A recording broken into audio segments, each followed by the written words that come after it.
L'escenari, antigues fàbriques reconvertides en tallers o galeries d'art. El districte 798, el Poble Nou pequinès, ha acollit l'estrena mundial d'Imperium, la novena gran obra de la Fura dels Baus, que amb ella torna, segons el grup, als orígens, a les catacumbes. De nou sense divisions entre espectadors i espectacle, i aquest cop amb un missatge primari, però molt actual, la dominació.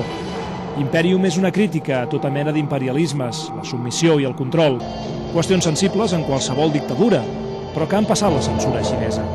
El que hem decidit d'alguna manera és que fos molt impactant però més obert. Ells ho llegeixen molt curiosament des que nosaltres estem criticant als Estats Units. Per primer cop, la Fura llança a l'escenari únicament actrius, ni un sol home, per un espectacle ple de violència i provocatiu. Des del punt de vista d'una dona que no tens tanta potència física, hi ha una cosa, penso, que és més mental, que és més d'anar a fotre-li d'una altra manera, més cruel, fins i tot. Projeccions que vomiten propaganda imperialista per convèncer les dominadores que finalment s'aniquilaran mútuament. I tot en un espai mòbil que acorrala l'espectador i que l'acaba engabiant. L'estrena d'Imperium arriba després d'haver passat una censura, però una censura no tan amoïnada per qüestions ideològiques com per la integritat física dels espectadors o el nudisme. Sergi Vicente, TV3, Pequín.